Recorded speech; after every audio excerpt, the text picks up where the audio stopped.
रिया सुबह सुबह गहरी नींद में सो रही है। तभी माँ ने आवाज़ दी, रिया बेटा जल्दी उठ जा, आज टहलने नहीं जाना और फिर कॉलेज भी तो जाना है, नहीं तो सारे दिन मुझसे कहेगी कि तुमने सुबह जल्दी जगाया होता तो सारे दिन की भागम भाग से बच गई होती। रिया करवट बदलते हुए बिना आंखें खोले ही कहती है, माँ बहुत नींद आ रही है, सोने दो ना प्लीज़। उसकी बात सुनकर शालू मुस्कुराते हुए चाय बनाती है और फिर रिया के पास बैठकर उसका सिर अपनी गोद में रखकर बालों को सहलाते हुए कहती है, उठ जा बेटा, चाय नहीं पीनी क्या।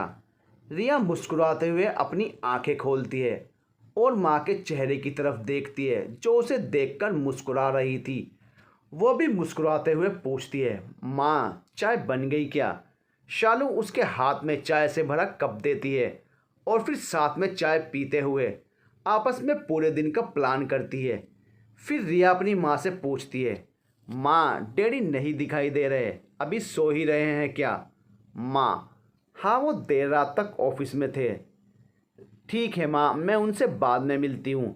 कहते हुए रिया अपना काम करने लगती है और फिर टहलने निकल जाती है।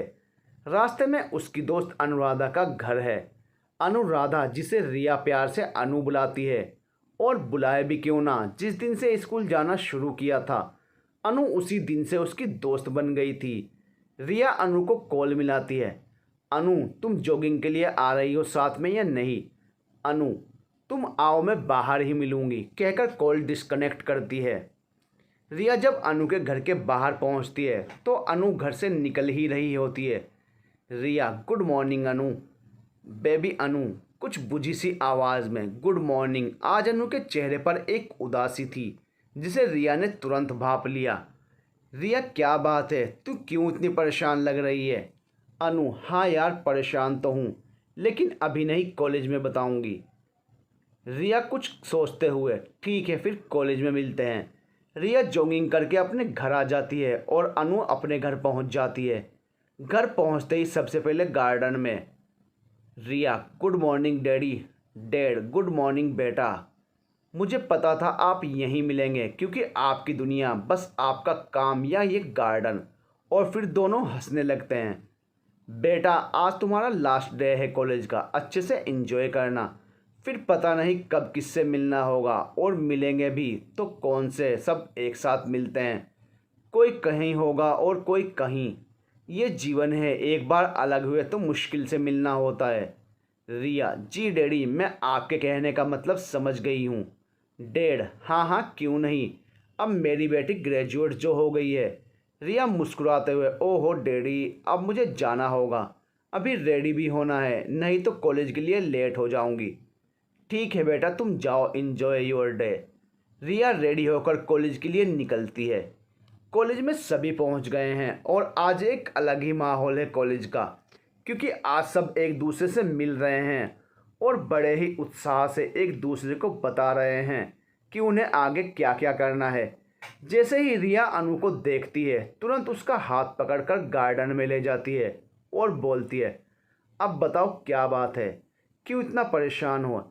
जैसे ही अनु कुछ कहना चाहती है तभी आयुष आता है और कहता है, कहाँ थी तुम दोनों, मैं कब से ढूंढ रहा हूँ। अनु मुस्कुराते हुए, मैं तो कब से यहीं हूँ, बस रिया अभी आई है, तुम बताओ क्यों ढूंढ रहे थे हमें। आयुष थोड़ा झेंपते हुए कहता है, बस यूं ही, आज लास्ट डे है ना इसलिए। तभी रिया अनु से कहती है, चलो हम कहीं बैठकर बात करते हैं, और वहाँ से जाने लगती है। आयुष अचानक से, रुको रिया मुझे तुमसे बात करनी है। रिया रुककर, कहो क्या हुआ, ऐसे क्यों पूछ रहे हो। आयुष बस लास्ट टाइम बात करनी है प्लीज़। रिया ओके बताओ क्या बात है। आयुष यहाँ नहीं, उधर पेड़ के नीचे चलकर। रिया क्यों, यहाँ क्यों नहीं कर सकते। नहीं यहाँ ठीक नहीं लगता। आयुष कहकर आगे बढ़ जाता है। कुछ सोचकर रिया अनु को इशारे से वहीं रुकने को कहकर आयुष के साथ पेड़ की तरफ बढ़ती है। आयुष देखो रिया, आज मौसम भी कितना अच्छा है, जो मैं कहना चाहता हूँ लगता है ये भी सुनना चाहता है। रिया जो कहना है जल्दी कहो, अनु मेरा वेट कर रही है। आयुष तुम हमेशा इतनी जल्दी में क्यों रहती हो, मैंने तुमसे बात करने के लिए 3 साल का वेट किया है, आज जब तुमसे अलग होने का ख्याल आया तो ऐसा लगा जैसे अब मैं जी नहीं पाऊंगा। ये कहते हुए आयुष की आंखें भर आई, लेकिन रिया को ये सब सुनकर गुस्सा आ रहा था। फिर भी खुद को संभालते हुए बोली, जो भी कहना है साफ साफ कहो, मुझे ये इस तरह की बातें पसंद नहीं। आयुष शर्माते हुए, मैं तुमसे बहुत प्यार करता हूँ और तुम्हारे बिना नहीं रह सकता, कहते हुए एकदम खामोश हो जाता है। रिया, जिसे आयुष की इस बात का कोई एहसास ही नहीं था, थोड़ी देर तक चुप रहने के बाद वह आयुष की तरफ देखती है और कहती है, और कुछ भी कहना है? आयुष सिर हिलाकर ना करता है। रिया, ठीक है, अब मैं जाती हूँ, सब हमें ही देख रहे हैं, यह कहते हुए वो वहाँ से चली जाती है। आयुष सोचने लगता है कि मैंने इतनी बड़ी बात कह दी, फिर भी रिया पर कोई फर्क नहीं पड़ा। क्या चल रहा है उसके मन में? तभी कॉलेज में एक अनाउंसमेंट होता है जिसमें सभी को ऑडिटोरियम में बुलाया गया है। सभी वहां पहुंचते हैं जहां एक छोटा सा कार्यक्रम है जिसे कॉलेज के प्रिंसिपल डॉक्टर रतन पाठक द्वारा निर्देशित किया जा रहा है। वो सभी स्टूडेंट्स को सफल होने की बधाई और आगे भविष्य के लिए शुभकामनाएं और साथ ही एक प्रेरणाप्रद संदेश भी देते हैं। सारा ऑडिटोरियम तालियों की आवाज़ से गूंज जाता है। वहीं आयुष के चेहरे पर कोई खुशी नहीं थी। वो दुखी होकर वहाँ से जाने लगता है। तभी उसके दोस्त अजय और प्रभास उसका रास्ता रोक कर कहते हैं, बहुत देर से देख रहे हैं, तुम इतने उदास क्यों हो? जब कॉलेज आए थे तब तो तुम बहुत खुश थे। आयुष, नहीं कुछ नहीं, कहकर आयुष ऑडिटोरियम से बाहर निकल जाता है। रिया भी ऑडिटोरियम से बाहर आकर अनु से बात करती है। अनु कुछ परेशान होते हुए, यार रिया, मम्मी पापा मेरे लिए लड़का देख रहे हैं। तुम तो जानती हो मैं अभी शादी नहीं करना चाहती, मैं तो एमबीए करना चाहती हूँ। मैंने कॉलेज भी सर्च कर लिया है, ये बात कैसे समझाऊँ उनको, मुझे कुछ समझ नहीं आ रहा।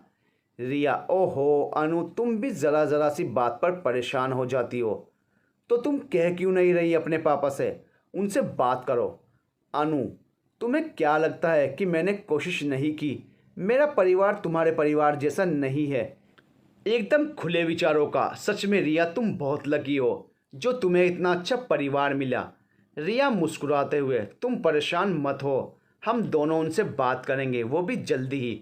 अनु प्यार से, thanks Riya, thank you so much, कहते हुए उसके गले लग जाती है। रिया, अच्छा अनु, मुझे अभी कॉलेज में टाइम लगेगा, तुम निकलो घर के लिए, हम शाम को बात करते हैं। ठीक है, कहते हुए अनु चली जाती है। कुछ टाइम बाद जैसे ही रिया कॉलेज से निकलती है तो सामने देखती है आयुष भी निकल ही रहा है। वो कुछ सोचती है और फिर आयुष को आवाज़ देती है, रिया। आयुष रुको, हम साथ ही निकलते हैं। आयुष ये सुनकर चौंक जाता है और सोचने लगता है, जिसने 3 सालों में आज तक मुश्किल से 3-4 बार ही बात की है, वो भी किसी काम से क्लासरूम में, अचानक से इस तरह साथ चलने की बात कैसे कर सकती है? तब तक रिया उसके पास आती है और कहती है, क्या सोच रहे हो? कुछ नहीं, बस ऐसे ही, कहकर आयुष चुप हो जाता है। रिया, ठीक है, तो क्या मैं समझूं कि हम साथ चल रहे हैं? आयुष थोड़ा सा घबराते हुए, हाँ बिल्कुल रिया, हम साथ चल सकते हैं, लेकिन थोड़ी दूर तक ही, क्योंकि आगे मेरे पापा की शॉप है, पता नहीं क्या सोचेंगे हमें साथ में देखकर। रिया, ठीक है, यहीं पास में कैफ़े है, वहाँ बैठते हैं, फिर निकलते हैं।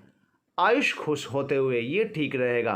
दोनों कैफ़े में बैठते हैं। रिया कॉफ़ी ऑर्डर करती है, फिर आयुष से पूछती है, अब आगे क्या करना है? तभी कैफ़े का मालिक रिया को देखकर पूछता है, अरे रिया बेटा, आप यहाँ? घर में सब ठीक है? रिया, जी रितेश अंकल, सब ठीक है। कॉलेज आई थी तभी रितेश आयुष की तरफ देखते हुए, ये कौन है, पहले कभी नहीं देखा। रिया, अंकल ये आयुष मेरा क्लासमेट है और ये यहाँ पहले कभी आया नहीं, सोचा आपका कैफ़े दिखा दूँ। मैं नहीं रहूँगी तो कौन आएगा यहाँ? सभी साथ में हंसने लगते हैं। रितेश, तो आयुष, अब आप यहाँ आएंगे? आयुष, ज़रूर अंकल। रितेश, अच्छा तुम लोग बात करो, मुझे अभी बहुत काम है, कहकर वहाँ से चला जाता है। रिया आयुष से, अब तुम बताओ। आयुष, ग्रेजुएशन तो हो गई, अब आगे क्या करने का सोचा है? आयुष, तुम्हें तो सब पता है, ऐसे में जो पापा कहेंगे वही करूँगा। रिया, पर तुम तो कुछ और ही कर रहे हो। आयुष, जी। रिया, मैं तो सब जानती हूँ कि कैसे तुम्हारे पापा दिन रात मेहनत करते हैं सिर्फ तुम्हारे लिए, कितने अरमान हैं उनके तुम्हारे लिए, कितने गर्व से सबको बताते हैं कि उनका बेटा कितना तेज है पढ़ने में। आयुष, तुम्हें इतना सब कुछ पता है मेरे बारे में। रिया, इसका मतलब ये ना समझ लेना कि मैं तुमसे प्यार करती हूँ, लेकिन मैं तुम्हारे इस गुण का सम्मान करती हूँ। और वैसे भी जीवन में जिस काम को छिपकर करना पड़े वो अच्छा कैसे हो सकता है। तुम्हारे पेरेंट्स ने तुम्हारे लिए अच्छा ही सोचा होगा। तुम एकमात्र उनके जीवन की आशा हो। उनके विश्वास को कभी नहीं तोड़ना, नहीं तो वो टूट जाएंगे। आयुष दुखी होता है और कहता है, तुम ठीक कह रही हो, मैं ही समझ नहीं पाया। रिया, कोई बात नहीं, जब सफल हो जाना तो फिर प्यार भी कह लेना। दोनों हंसने लगते हैं। आयुष, एक बात पूछूं, बुरा तो नहीं मानोगी? नहीं, पूछो, क्या पूछना है? आयुष, तुम कैफे मालिक को जानती थी, फिर भी तुम मुझे यहाँ लाई, तुम्हें डर नहीं लगा? रिया, इसमें डरने जैसी कौन सी बात है? मैं कोई बुरा काम तो नहीं कर रही, और फिर मैंने कोई झूठ भी तो नहीं बोला। आयुष, एक बात और पूछ सकता हूँ? रिया, हाँ बिल्कुल।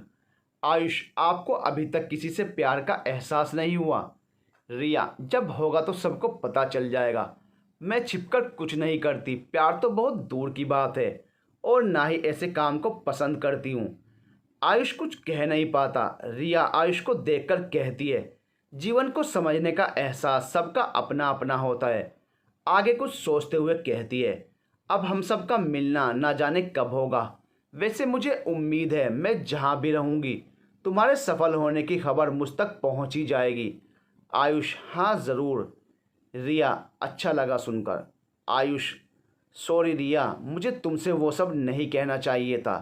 रिया, अच्छा ही किया, कम से कम मन में रहने से तो अच्छा ही है, और सब क्लियर भी हो गया। आयुष, थैंक यू रिया, अब मैं अच्छा महसूस कर रहा हूँ। रिया, अच्छा, अब हमें चलना चाहिए। आयुष, हाँ बिल्कुल। दोनों कैफ़े से बाहर आते हैं और एक दूसरे की तरफ देखते हैं, फिर अलग रास्ते पर बढ़ जाते हैं। रिया घर पहुंचती है जहां माँ उसका वेट कर रही है। माँ के कुछ बोलने से पहले ही रिया, क्या माँ, मैंने कहा था ना कि आज लेट हो जाऊंगी? माँ, कहा था लेट हो जाओगी, लेकिन कितना ये तो बताया ही नहीं। रिया, अच्छा ठीक है, आगे से ध्यान रखूंगी। रिया की बात सुनते ही माँ मुस्कुराने लगती है।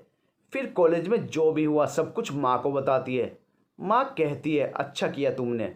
तभी रिया के मोबाइल पर अनु की कॉल आ जाती है। रिया उससे बात करती है, पर अनु लगातार रोए जा रही है। रिया समझती है जैसा तुम चाहती हो वैसा ही होगा, क्यों इतना परेशान हो रही हो? अनु रोते हुए, तुम नहीं समझ रही हो, पापा कभी नहीं मानेंगे। रिया, अच्छा वैसे भी आज कुछ भी नहीं हो सकता, इसलिए ज़्यादा दिमाग मत लगाओ अपना। तुम्हें मुझ पर भरोसा है ना? अनु गुस्से में, कैसी बात कर रही हो तुम, खुद से भी ज़्यादा भरोसा है। फिर कभी ऐसा मत बोलना। रिया, तो फिर रो क्यों रही है? मैंने कहा ना कल आती हूँ, सब ठीक हो जाएगा। अनु चुप होते हुए, अच्छा ये बताओ तुम इतनी लेट क्यों हुई कॉलेज से घर आने में? रिया, अच्छा माँ ने पूछा था तुमसे? अनु, हाँ आंटी का फ़ोन आया था। रिया अनु को आयुष के बारे में सब बता देती है। अनु, हाय कितना हैंडसम है, हाँ क्यों नहीं की। रिया, पागलपन की भी एक हद होती है, तुम्हें अच्छे से पता है ये सब मुझे पसंद नहीं। अनु हंसते हुए, जानती हूँ तभी तो। रिया, ये बात हम दोनों तक ही रहे, मैं नहीं चाहती ये बात कभी किसी को भी पता चले और उसका कोई मजाक बनाए। अनु, नहीं यार, मैं समझ रही हूँ, ठीक है कल मिलते हैं, कहकर कॉल डिस्कनेक्ट करती है। अगले दिन सुबह बिना किसी के जगाए रिया जागकर मॉर्निंग वॉक के लिए निकल जाती है। आज वो अनु को भी नहीं कहती साथ में आने को। मौसम बहुत ही अच्छा है, ठंडी ठंडी हवा चल रही है। पार्क में पक्षियों की आवाज़ें उसके मन को एक अलग सा सुकून दे रही हैं। वो कुछ देर सुकून से वहीं बैठती है, फिर वहाँ से घर की तरफ निकलती है।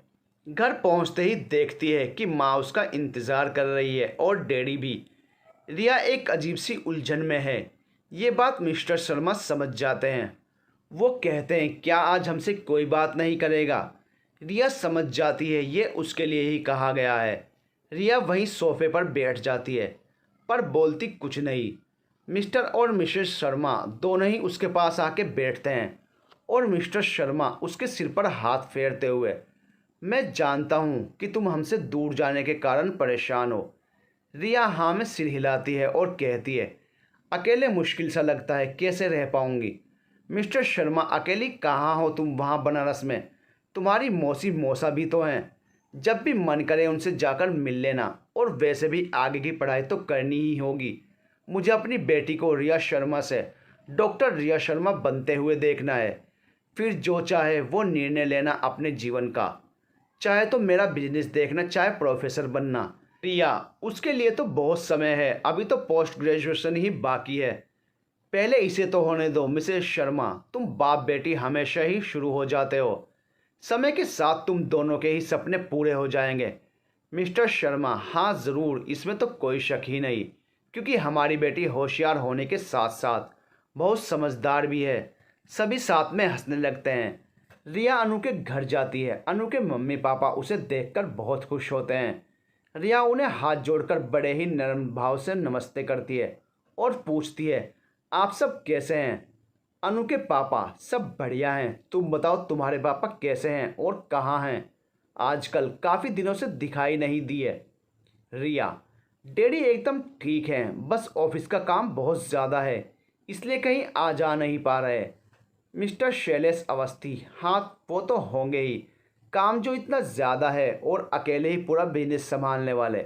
रिया पूछती है, अंकल अनु दिखाई नहीं दे रही, कहाँ है वो? मिस्टर शैलेश अवस्थी, बेटा उसे समझाओ ना, जाने कहाँ खोई रहती है आजकल। कल लड़के वाले उसे देखने आ रहे हैं और इससे कोई भी काम ढंग से होता ही नहीं। क्या कहेंगे उनको, अपने कमरे से निकलती ही नहीं। पता नहीं क्या होगा इस लड़की का।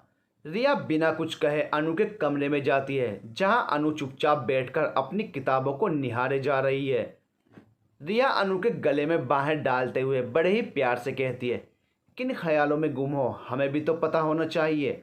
अनु रिया को अपने इतने करीब देखकर जोर जोर से रोने लगती है। रिया, यह क्या कर रही हो तुम, पागल हो गई हो क्या? अनु, हाँ सच में पागल हो ही जाऊंगी, यदि जो पापा चाहते हैं वो हो गया।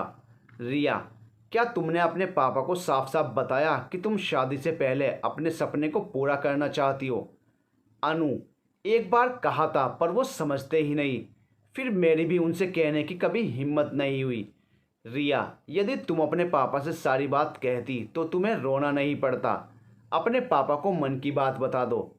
अनु, तुम क्यों नहीं समझ रही, पापा कभी नहीं मानेंगे। रिया, फिर क्या करोगी? अनु, पता नहीं। रिया, तुम खुद पहले निर्णय ले लो, तुमको सच में क्या करना है। अनु, तुम्हें तो सब पता है फिर भी। रिया, जानती हूँ, तभी तो तुम हमेशा कहती हो कि मेरा परिवार खुले विचारों का है और तुम्हारा नहीं। यदि तुम्हारा परिवार ऐसा नहीं है तो तुम एक बार शुरुआत क्यों नहीं कर सकती हो? जब तुम कोई गलत काम नहीं कर रही हो तो अपनी बात रखने में डर कैसा?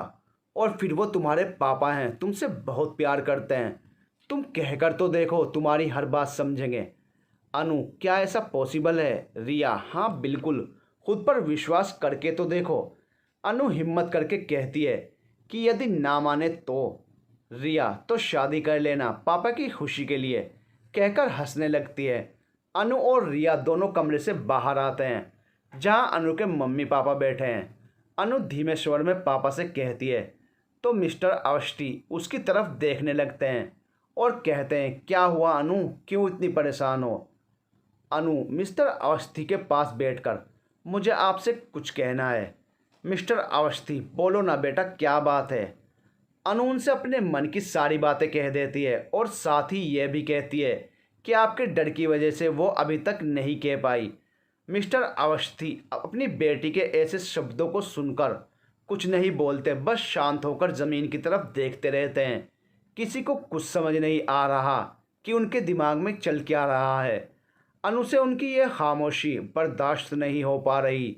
वो तेज़ से रोने लगती है और कहती है, पापा, मैंने आपका दिल दुखाने के लिए यह सब नहीं कहा, मुझे माफ़ कर दो। आप जैसा कहेंगे मैं वैसा ही करूँगी। मिस्टर अवस्थी बिना बोले ही बाहर चले जाते हैं और फ़ोन पर किसी से बात करते हैं। फिर अंदर आकर अनु से कहते हैं, तुमने आगे की पढ़ाई के लिए कॉलेज देखा या इसके लिए मुझे अपने किसी दोस्त से बात करनी पड़ेगी?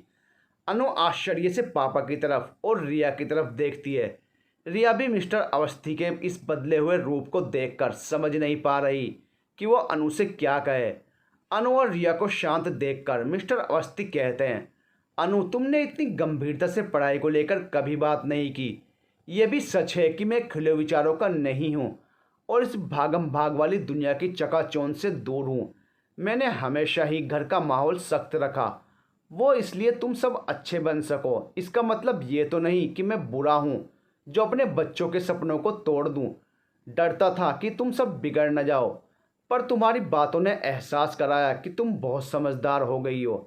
तभी अनु कहती है, पापा, मैं जीवन में ऐसा कभी कोई काम नहीं करूँगी जिससे कभी भी आपको दुख हो। अवस्थी, जानता हूँ, मुझे तुम पर पूरा विश्वास है, इसलिए मैंने तुम्हारी शादी का विचार मन से निकाल दिया। अब तुम निश्चिंत होकर अपना सारा ध्यान अपनी पढ़ाई पर लगाओ। अनु के चेहरे पर आज जो खुशी थी वो पहले कभी नहीं देखी थी रिया ने, क्योंकि यह खुशी उसके सपने से कम उसके पापा के मिलने की ज़्यादा थी। अनु हमेशा ही रिया से कहती थी, तुम कितनी लकी हो जो तुम्हें इतने अच्छे पापा मिले, जो पापा कम दोस्त ज़्यादा थे। और ये कहते कहते हमेशा ही शांत हो जाती थी। उस दर्द को रिया ने हमेशा ही उसके चेहरे पर महसूस किया था, पर आज ऐसा लग रहा था जैसे जीवन में पहली बार अनु खुलकर हंसी हो। रिया अनु को इस तरह देखकर बहुत खुश थी। उसने अनु से कहा, बधाई हो अनु, अब तुम अपने हर सपने को पूरा कर सकती हो। अनु खुशी से रिया को गले से लगा लेती है और कहती है, तुम ही तो मेरी लाइफ की एंजल हो। और फिर दोनों हंसने लगती हैं। रिया, अच्छा अनु, अब मुझे चलना होगा, बहुत देर हो गई है। अनु मना करती है, पर रिया के ज़्यादा कहने पर फ़ोन पर बात करूंगी कहकर उसे जाने देती है। रिया घर न जाकर आगे पार्क की तरफ चली जाती है और वहां जाकर पेड़ के नीचे पड़ी बेंच पर बैठकर हर एक छोटे बड़े सभी पौधों को निहारती है और कहती है, तुम सबसे तो मेरा सबसे पुराना रिश्ता है। तुम सब तो मुझे मेरी तरह जानते हो। जिन सवालों के जवाब ढूंढने मैं हर रोज़ यहाँ आती हूँ, उनके जवाब तुम सबको पता हैं। फिर क्यों तुम सब मुझे इतना दर्द देते हो? क्यों नहीं बताते कि मैं कौन हूँ, मेरा अस्तित्व क्या है? कौन है जो ऐसे ही एक छोटी सी बच्ची को यहाँ छोड़कर चले गए? ज़रा भी दया ना आई थी उन्हें, और ऐसी कौन सी मजबूरी थी जो उन्हें इस तरह मुझे छोड़ना पड़ा? ऐसे ढेरों सवालों के बीच रिया का मन हर रोज़ यहाँ आकर उलझ जाता है और वो रोने लगती है। तभी उसका मोबाइल बज उठता है। वो आंसू पोंछकर मुस्कुराने लगती है और कॉल रिसीव करती है। वो कुछ कह पाती उससे पहले ही तुम फिर से पार्क में जाकर बैठ गई। रिया, अच्छा ठीक है, मैं बस थोड़ी देर में पहुंच रही हूं घर। कर रिया कॉल डिस्कनेक्ट कर देती है और फिर खुद से ही बात करते हुए कहती है, मैं क्या सोच रही हूं उनके बारे में जिन्होंने मुझे छोड़ दिया। अगर सोचना ही है तो उनके बारे में सोचूं जिन्होंने मेरे लिए अपना परिवार, अपने रिश्ते, अपना घर, यहाँ तक कि अपना शहर जहाँ उनका सब कुछ था, छोड़कर एक ऐसी जगह आ गए जहाँ उनका कोई अपना नहीं। ये कैसा प्यार है? तभी वहाँ खेल रहे एक बच्चे की आवाज़ सुनकर रिया अपने ख्यालों से बाहर आती है और वहाँ से उठकर घर चल देती है। दूसरी तरफ घर पर मिसेस शर्मा रिया से बात करने के बाद गुस्से से, वो कैसा मनहूस दिन था जो वो इलाहाबाद में हमारे घर के पड़ोस में रहने वाली मालती यहाँ हमारे घर आ गई थी। एक बार जो मुंह खुला तब तक नहीं रुकी जब तक तूफान न ला दिया उसने हमारी रिया के जीवन में। पहले कितनी चंचल और शरारती हुआ करती थी हमारी रिया, उसके बाद से तो जैसे उसका बचपना ही कहीं खो गया। जब उसे उदास देखती हूँ तो कह नहीं सकती कि मुझ पर क्या बीतती है। मिस्टर शर्मा पत्नी की ऐसी बातें सुनकर कहते हैं, क्या सोचती रहती हो उस बात को? वो किसी के बस में तो था नहीं, और वैसे भी इसमें कोई क्या कर सकता है जब ईश्वर की यही मर्जी थी। और हाँ, सच्चाई कितने दिनों तक छुपती? एक ना एक दिन तो यह बात रिया के सामने आनी ही थी, सो आ गई। मिसेस शर्मा दुखी होकर कहती हैं, हाँ ज़रूर, लेकिन हम उसे अलग तरीके से बताते तो शायद रिया के मन पर इतना दुख ना होता। जिस तरह से यह बात रिया के सामने आई वो तरीका ही गलत था।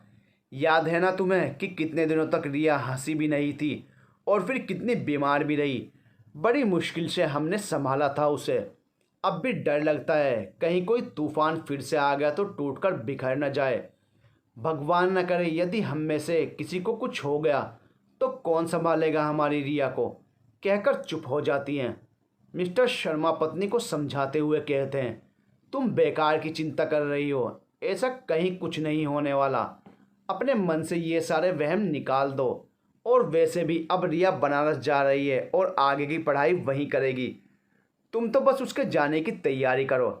शर्मा जी की यह बातें सुनकर भी उनकी पत्नी के मन में ना जाने कौन सा अनजाना भय आकर बैठ गया, जिसे चाहकर भी वो कम नहीं कर पा रही थी।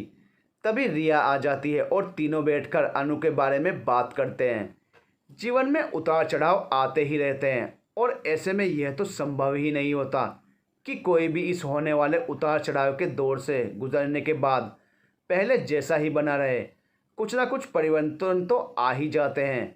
हमारी कहानी में रिया के जीवन में भी कुछ ऐसा ही होने वाला है। सुबह सुबह आँख खुलते ही रिया के मन में आज एक अनजाना सा डर है। कुछ ऐसा ही अनजाना सा डर मिसेस शर्मा के मन में भी है। फिर भी दोनों ही अपने अपने काम को करने की कोशिश कर रही हैं, क्योंकि आज शाम को ही रिया को मिस्टर शर्मा के साथ बनारस के लिए निकलना है। ना चाहते हुए भी रिया पैकिंग कर रही है, क्योंकि उसका मन बिल्कुल भी जाने का नहीं कर रहा। लेकिन क्या करे, मिस्टर शर्मा की ज़िद के आगे हार गई थी और बीएचयू में एडमिशन की लास्ट डेट भी थी। अब जो भी हो, यह पक्का है कि वह इसे टाल नहीं सकती। इधर मिस्टर शर्मा सुबह जल्दी ही ऑफिस के लिए निकल गए, यह कहकर कि ऑफिस के सारे काम निपटाकर दोपहर तक वापस आ जाऊंगा। रिया के मन का अनजाना डर ख़त्म होने का नाम ही नहीं ले रहा, बल्कि यह तो गुजरते समय के साथ बढ़ता ही जा रहा था। मिसेस शर्मा भी इसी उलझन से गुजर रही हैं, लेकिन काम तो सारा दोपहर से पहले ख़त्म करना था, इसलिए जल्दी जल्दी काम करने में लग गई। दोनों दोपहर तक सारा काम ख़त्म करके मिस्टर शर्मा का इंतज़ार करने लगी, क्योंकि बाद की तैयारी उन्हें ही करनी थी। काफ़ी टाइम होने के बाद भी मिस्टर शर्मा की कोई खबर नहीं थी। अब दोनों के मन की चिंता कुछ ज़्यादा ही बढ़ चुकी थी, क्योंकि मिस्टर शर्मा टाइम के बेहद पंक्चुअल हैं। वो जिस टाइम काम करने को कहते उसी टाइम करते। रिया ने मिस्टर शर्मा के ऑफिस में बात की तो पता चला कि उन्हें काफ़ी टाइम गुजर चुका है ऑफिस से निकले हुए। अब यह सुनकर मिसेस शर्मा का डर बेहद बढ़ चुका था। रिया ने जैसे तैसे संभाला। तभी रिया के मोबाइल पर एक अननोन नंबर की कॉल आती है। रिया बात करती है तो पता चलता है कि मिस्टर शर्मा का एक्सीडेंट हो गया है और वो गंभीर रूप से घायल हैं। रिया को यह सुनकर लगा जैसे अब वो होश ही खोने वाली है, परंतु दूसरे ही पल उसने खुद को संभाल लिया, क्योंकि वो जानती थी कि यदि ये बात मिसेस शर्मा को बता दी तो उन्हें संभालना मुश्किल हो जाएगा। उसने अनु से बात करके उसको घर पर बुला लिया और खुद हॉस्पिटल निकल जाती है। हॉस्पिटल में मिस्टर शर्मा को घायल हालत में बेसुध देखकर रिया को ऐसा लगता है अब खड़े होने की हालत में नहीं है और वहीं पड़ी बेंच पर गिर जाती है। वो तो भला हो उस अनजान से लड़के का जिसने उसे संभाल लिया और आराम से बैठा दिया। तभी उसे डॉक्टर अभिनव गुप्ता आते हुए दिखाई देते हैं। रिया डॉक्टर अभिनव से भली प्रकार से परिचित है। रिया को देखते ही डॉक्टर अभिनव उसके पास आते हैं और कहते हैं, मैंने ही तुम्हें कॉल लगवाया था। और फिर एक्सीडेंट की पूरी जानकारी रिया को देते हुए बताते हैं कि वो जल्दी ही ठीक हो जाएंगे, ज़्यादा परेशान होने की ज़रूरत नहीं है, लेकिन अभी कम से कम 1 सप्ताह तक उन्हें यहीं रहना पड़ेगा। डॉक्टर अभिनव की बात सुनकर रिया को अब थोड़ा ठीक महसूस होता है। रिया उनसे पूछती है, अंकल क्या वो अपने डैडी से मिल सकती हैं? डॉक्टर अभिनव कहते हैं कि अभी मिस्टर शर्मा को होश नहीं है, मेडिसिन का असर है, कम से कम 1 घंटे बाद आप अपने डैडी से मिल सकती हैं। और हाँ, मेरा अभी ऑपरेशन लगा हुआ है, लेकिन डॉक्टर श्लोक की ड्यूटी यहीं है और वही आपके डैडी को भी देखेंगे। आओ मैं तुम्हें उनसे मिला देता हूँ, जिससे तुम्हें यहाँ कोई परेशानी नहीं होगी। रिया डॉक्टर श्लोक से मिलने के लिए डॉक्टर अभिनव के पीछे पीछे जाती है। तभी सामने से वही लड़का आता हुआ दिखाई देता है जिसने कुछ देर पहले रिया को गिरते गिरते बचाया था। डॉक्टर अभिनव उसे देखकर रुक जाते हैं और उसकी तरफ इशारा करते हुए कहते हैं, रिया ये हैं डॉक्टर श्लोक और यहाँ का पूरा इंचार्ज इन्हीं का है। मैंने इन्हें मिस्टर शर्मा के बारे में बता दिया है। रिया के हेलो कहने पर डॉक्टर श्लोक ने भी जवाब दिया और कहा, परेशानी की कोई बात नहीं है, यदि आपको कोई भी ज़रूरत हो तो आप मुझसे बात कर सकते हैं। डॉक्टर अभिनव, ठीक है अब मैं चलता हूँ कहकर वहाँ से चले जाते हैं। डॉक्टर श्लोक रिया को देखते हुए कहते हैं, आप परेशान मत हो, मिस्टर शर्मा जल्दी ही ठीक हो जाएंगे। रिया उनका धन्यवाद कर वहीं पड़ी बेंच पर बैठ जाती है और अनु को कॉल करके सारी बात बता देती है। साथ ही माँ को हॉस्पिटल लाने के लिए कहती है। इधर डॉक्टर श्लोक वार्ड बॉय से कहते हैं, जब तक कोई इमरजेंसी ना हो मुझे डिस्टर्ब ना करें, मैं 30 मिनट बाद मिस्टर शर्मा और फिर दूसरे पेशेंट को देखूंगा, कहकर अपने कैबिन में चले जाते हैं। उनके कैबिन की चेयर उस विंडो के ठीक सामने है जहां रिया बैठी मिस्टर शर्मा के होश में आने का इंतज़ार कर रही है। डॉक्टर श्लोक के चेयर पर बैठते ही उनकी नज़र रिया पर पड़ती है और वो उसे एकटक देखते रहते हैं। एक अजीब सा आकर्षण महसूस होता है उन्हें। यूँ तो रिया साधारण सी नैन नक्श वाली लड़की थी, पर फिर भी उसका मैच्योर व्यक्तित्व उसे बेहद आकर्षक बनाता था, जिसे डॉक्टर श्लोक बिना आकर्षित हुए नहीं रह पाए। आज तक उन्होंने किसी लड़की को इस तरह नहीं देखा था। ये बात और है कि उनका खुद का व्यक्तित्व इतना आकर्षक था कि कोई भी लड़की उन पर मर मिटने को तैयार थी। डॉक्टर बनते बनते तो गिनती करना भी मुश्किल था कि कितनी लड़कियों ने खुलेआम प्रपोज कर डाला था। कमबख्त दिल किसी के लिए भी नहीं धड़का और ये आंखें पहली बार किसी की तरफ ऐसे देख रही थी। पर आज न जाने एक पल में ऐसा क्या हो गया, जो पलक ही नहीं झपक रही थी, बस टकटकी लगाए रिया को देखे जा रही थी। सबसे खूबसूरत तो उसकी आंखें थी, ना जाने क्या दर्द छुपाए थी। जब रिया को हॉस्पिटल के अंदर आते देखा था, एक पल के लिए लगा था बस दुनिया यहीं थम जाए। फिर अचानक से गिरना और मेरा जाकर उसे संभालना, उसे छूते ही एक अजीब सा अपनेपन का एहसास हुआ था। तभी कैबिन के खुलने की आवाज़ आती है। डॉक्टर श्लोक जैसे गहरी नींद से जागे हों, अपने विचारों से बाहर आते हैं। वार्ड बॉय कैबिन के अंदर आता है और कहता है, मिस्टर शर्मा को होश आ रहा है। डॉक्टर श्लोक जाकर मिस्टर शर्मा का चेकअप करते हैं और कहते हैं, जल्द ही आप ठीक हो जाएंगे, बहुत सीरियस कोई प्रॉब्लम नहीं है। वैसे तो आप जल्दी घर जा सकते हैं, पर डॉक्टर अभिनव ने कहा है जब तक आप पूरी तरह से ठीक नहीं हो जाते आपको यहीं रहना होगा। मिस्टर शर्मा सिर हिलाकर हाँ में स्वीकृति देते हैं, फिर रिया को पास बुलाने का इशारा करते हैं। डॉक्टर श्लोक उनके इशारों को समझ जाते हैं और रिया को बुलाते हैं। रिया को देखते ही मिस्टर शर्मा की आंखों में आंसू आ जाते हैं और वो खुद को बेहद हताश और दुखी महसूस करते हैं। रिया उनका हाथ थाम लेती है और कहती है, आप क्यों दुखी हो रहे हो, जो हमारे वश में ही नहीं उसे हम कैसे रोक सकते हैं। और आप बिल्कुल ठीक हैं, ये मेरे लिए सबसे ज़्यादा ज़रूरी है। अब आप उस बारे में कोई बात नहीं करेंगे और ना ही कोई बात अपने मन में रखेंगे। और वैसे भी अभी माँ आने वाली हैं, आप उन्हें हंसते हुए ही मिलना। आप तो जानते हैं ना उनका स्वभाव, कितनी जल्दी वो परेशान हो जाती हैं। रिया अनु को माँ को घर ले जाने को कहती है और कहती है कि वो आज रात माँ के साथ ही रहे, वो खुद हॉस्पिटल में रहेगी।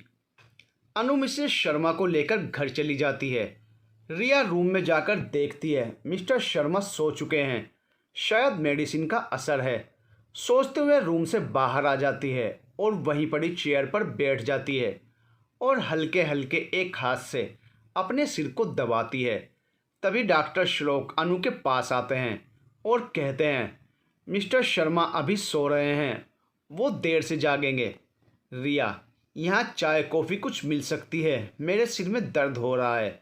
डॉक्टर श्लोक, आप बुरा ना माने तो पास में ही मेरा केबिन है, आप मेरे साथ चाय पी सकती हैं बैठकर। यहाँ अकेले बैठने से तो अच्छा ही है, थोड़ा चेंज होगा तो सिर का दर्द भी गायब हो जाएगा। और वैसे भी मैं अभी कुछ टाइम ही फ्री हूँ। रिया कुछ सोचकर हाँ कर देती है। डॉक्टर श्लोक 2 चाय का ऑर्डर देकर रिया के साथ अपने कैबिन में बैठते हैं। कहते हैं, जब प्यार की शुरुआत होती है तो पहले एक अनजाना सा आकर्षण होता है, जिसकी वजह से ना चाहते हुए भी 2 व्यक्ति एक दूसरे की तरफ जो खिंचाव महसूस करते हैं, उसका कारण जिसने भी समझ लिया वो अपने प्यार की वास्तविकता से परिचित हो जाता है। डॉक्टर श्लोक चाय पीते पीते रिया से उसके बारे में बात करते हैं और रिया उनकी हर बात के जवाब को कम से कम शब्दों में देने की कोशिश करती है। रिया परेशान थी, इस कारण उसका मन कहीं नहीं लग रहा था। शायद डॉक्टर श्लोक इस बात को अच्छी तरह समझ गए थे, इसीलिए उन्होंने रिया से मिस्टर शर्मा को लेकर कहा कि वो जल्द ही ठीक हो जाएंगे। आपको परेशान होने की ज़रूरत नहीं है। रिया अब पहले से बेहतर महसूस कर रही है, क्योंकि डॉक्टर श्लोक की बातें और उनका इस तरह समझाना उसे अच्छा लगा। इसके लिए उसने डॉक्टर श्लोक का धन्यवाद किया और फिर कैबिन से बाहर आ गई। इस तरह एक सप्ताह निकल गया। मिस्टर शर्मा अब ठीक थे। उन्हें आज रिया घर ले जाने वाली है। डॉक्टर श्लोक का मन बिल्कुल भी अच्छा नहीं था रिया के जाने से, लेकिन ऐसा भी नहीं हो सकता कि रिया हॉस्पिटल में ही बनी रहे। इन्हीं विचारों की उथल पुथल से डॉक्टर श्लोक का मन नहीं लग रहा था। रिया को देखते हुए एक सप्ताह कैसे निकल गया पता ही नहीं चला, और अब जब रिया को जाना है तो उन्हें अजीब सा लग रहा था। दिल कर रहा था कि रिया को एक पल के लिए भी खुद से दूर ना होने दें, जाकर उसके हाथ थाम कर दिल की हर बात कह दें और बह जाने दें भावनाओं के भंवर में खुद को। वो कहते हैं ना, जब इंसान समझदार होता है तो यह हक वो खुद से छीन लेता है, क्योंकि ये समझदारी का टैग वो खुद को देता ही तभी है जब अपनी भावनाओं पर संयम रखना आ जाता है। और ये संयम जो कि आसान सी बातों को कितना उलझा देता है। फिर भी कुछ भी क्यों ना हो, उसे रिया से बात तो करनी ही होगी। मन की इस उथल पुथल में जहाँ डॉक्टर श्लोक का मन बैठा जा रहा था, वहीं रिया की खुशी का ठिकाना नहीं था, क्योंकि एक सप्ताह बाद आज उसका पूरा परिवार एक साथ घर पर होगा। जब खुशी होती है वक्त का पता ही नहीं चलता, कितनी तेज़ी से गुजरता है। रिया के लिए तो ये वक्त ऐसा ही था, वहीं डॉक्टर श्लोक के लिए ये किसी सज़ा से कम ना था। लेकिन वो कहते हैं ना, जब चाहत दिल से होती है तो ईश्वर भी उसकी मदद कर ही देते हैं। कुछ ऐसा ही हुआ डॉक्टर श्लोक के साथ, जिसकी कल्पना भी नहीं की थी उन्होंने। डॉक्टर अभिनव, जिन्हें मिस्टर शर्मा की कुछ रिपोर्ट्स जो हॉस्पिटल में ही रह गई थी वो देने उनके घर आना था, उन्होंने डॉक्टर श्लोक को भी साथ ले लिया। आज रिया के घर पर डॉक्टर श्लोक को बातों ही बातों में रिया के अतीत के बारे में पता चला। शायद यही एक वो वजह थी जो अनजाने में उसे रिया की तरफ खींचे ले जा रही थी।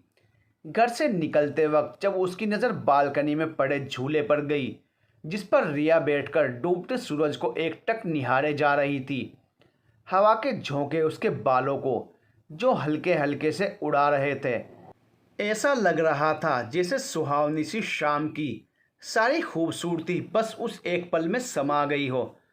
डॉक्टर श्लोक के लिए ये पल ऐसा ही था जिसकी कल्पना हर प्रेमी अपने प्रेम कहानी में करता है, पर हकीकत में तो यह बड़ी किस्मत से मिलता है। डॉक्टर श्लोक का रिया को इस तरह निहारना, भले ही रिया ने ना देखा हो, लेकिन वहाँ कोई था जिसे डॉक्टर श्लोक के मन के इस भाव को समझने में देर ना लगी। डॉक्टर श्लोक रिया के घर से आने के बाद सारी रात सो नहीं सके, क्योंकि उनका जीवन भी अतीत की ऐसी ही एक सच्चाई को समेटे हुआ था। वही दर्द, वही अकेलापन उनका भी साथी है जो रिया का था। भीड़ में दोनों चाहे जितना भी हंस लें, पर एकांत में उन्हें कोई खुशी खुश नहीं कर सकती। ये अकेलापन ही था जो सच में उन दोनों का बेहतरीन साथी था। रिया को किताबें लेने जाना था। काफ़ी दिनों के बाद वो बिना किसी फिक्र के घर से बाहर निकली थी। आज का मौसम भी बेहद सुहावना था। सड़क के किनारे किनारे कतारों में खड़े गुलमोहर के पेड़, जिन पर खिले फूलों से भरी डाली जो हवाओं के संग जाने को मचल रहे थे, पर डाली ने उन्हें रोक रखा था। फिर भी कुछ को कोई बंधन रोक ना सका। वो धीरे धीरे हवा के साथ कुछ दूर चलकर सड़क पर गिरकर अपनी खूबसूरती बिखेर रहे थे। रिया जब भी ऐसा मौसम देखती वो अलग ही दुनिया में खो जाती। इस गुलमोहर के पेड़ों को देखकर वो खुशी से चहकने लगती। उसे लगता इससे खूबसूरत और कुछ नहीं हो सकता, क्योंकि ये खूबसूरती उसके मन को सुकून देती है। वहीं डॉक्टर श्लोक सुबह सुबह अपने टेरिस पर खड़े होकर खुली हवा को महसूस कर रहे हैं। तभी उनकी नज़र सामने सड़क पर जाती युवती पर पड़ी। दिल की धड़कनें एक अनजाने से एहसास से बढ़ गई। ऐसा लगा मानो सामने रिया जा रही हो। उनका खुद पर कोई जोर नहीं था। एकाएक कदम नीचे सीढ़ियों की तरफ बढ़ गए। वो इस पल को गंवाना नहीं चाहते थे। तेजी से कदम बढ़ाते हुए वो सड़क पर निकल पड़े। भावनाओं का ऐसा बहाव जहाँ दिमाग की गति शून्य हो जाती है और तब हृदय ही निर्णय लेने लगता है। कुछ ऐसा ही हो रहा था डॉक्टर श्लोक के साथ में भी। बेसुध मन, बेचैन धड़कनें और किसी को तलाशती आंखें। प्यार की कशिश कुछ ऐसी ही होती है। बिना पंखों के खुले आसमान में उड़ता मन कल्पनाओं की ना जाने कितनी कहानियां बनाता है। फिर इससे क्या फ़र्क पड़ता है कि अभी प्यार को दोनों तरफ महसूस किया गया है या ये सिर्फ एक तरफा है। आज बहुत ही खास था इन हवाओं में, जो एक नई कहानी की शुरुआत करने जा रही थी, जहाँ प्रेम के असीम गहराई है, जो वास्तविक रूप से इंसान को जीवन का आनंद लेना सिखाती है। डॉक्टर श्लोक ने पीछे से तेज आवाज़ में रिया का नाम लिया, जिसे सुनते ही युवती ठिठक गई और पीछे पलटकर देखा तो उसके चेहरे पर खुशी और आश्चर्य के भाव एक साथ थे। और यही भाव इस समय डॉक्टर श्लोक के चेहरे पर भी थे, क्योंकि वो समझ ही नहीं पा रहे थे ये कल्पना है या हकीकत। क्योंकि ये युवती कोई और नहीं रिया थी, जो अब उनकी तरफ ही चली आ रही थी। पास आते ही रिया ने डॉक्टर श्लोक से पूछा, आप यहाँ कैसे? डॉक्टर श्लोक ने अपने मन को शांत किया और कहा, नहीं, बस ऐसे ही सोचा, थोड़ी खुली हवा को महसूस करें इसलिए। रिया ने कहा, हाँ, ये मौसम और इन पेड़ों की खूबसूरती किसी को भी अपनी ओर खींचने की क्षमता रखती है।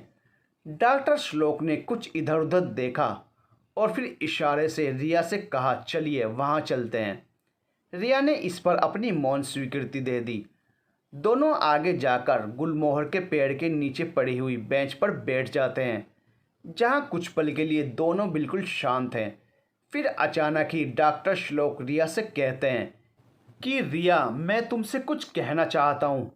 मुझे नहीं पता कि ऐसा क्या है जो मुझे तुम्हारी तरफ आकर्षित करता है, और जब तुम मेरे आसपास होती हो तो एक अजीब सा सुकून महसूस होता है, और जब तुम मेरे पास नहीं होती हो तब भी सिर्फ तुम्हें ही सोचता हूँ। जब तुम्हें हॉस्पिटल में पहली बार देखा था, ऐसा लगा था मानो मेरे जीवन का सारा खालीपन भर गया हो। तुम्हारे साथ हॉस्पिटल में बिताए वो दिन सबसे खास है मेरे लिए। सच कहूँ कि तुम में मुझे मेरे जीवन का सबसे खास पल मिले हैं। रिया डॉक्टर श्लोक के शब्दों को सुनकर शून्य सी हो गई थी। उसे समझ ही नहीं आ रहा था कि वो इस पर कैसे प्रतिक्रिया दे, पर कुछ तो था जो डॉक्टर श्लोक की बातों ने उसके मन को झकझोर कर रख दिया था। वो कुछ पल के लिए शांत थी, या ये कह सकते हैं कि वो अपने मन को शांत करने की कोशिश कर रही थी। दोनों ही इस परिस्थिति को भांप चुके थे, अतः दोनों ही अब बात को बदल देना चाहते थे। कुछ देर दोनों अपने अपने बारे में बात करते हैं। ये पहली बार नहीं था जब रिया डॉक्टर श्लोक से बातें कर रही थी। हॉस्पिटल में तो अक्सर दोनों की बातें हो जाया करती थी, पर यह पहली बार था कि हॉस्पिटल के बाहर एक अलग जगह पर दोनों बात कर रहे थे। इस अलग सी जगह पर कितना अलग सा एहसास था, ये दोनों के मन को आसानी से बयां कर रहे थे। मन की बात जब कह दी जाती है तो काफ़ी हद तक मन शांत हो जाता है। ऐसी ही शांति का एहसास डॉक्टर श्लोक को हो रहा था, लेकिन अब रिया के मन बेचैन हो उठा था। जहाँ एक मन में अजीब सी खुशी महसूस हो रही थी, वहीं दूसरी तरफ अनेकों सवाल उठने लगते जिनके जवाब उसे जानने थे। रिया घर तो पहुंची, लेकिन उसका मन डॉक्टर श्लोक की बातों में ही अटक कर रह गया था। उसे समझ नहीं आ रहा था कि वो खुद भी डॉक्टर श्लोक के प्रति आकर्षण महसूस करने लगी। कुछ तो बात थी उनमें जो रिया को अपनी ओर खींच रही थी। तभी अनु की कॉल आती है। दोनों बात करती हैं, लेकिन आज रिया अजीब ढंग से बातें कर रही है। ये समझते अनु को ज़्यादा समय नहीं लगा।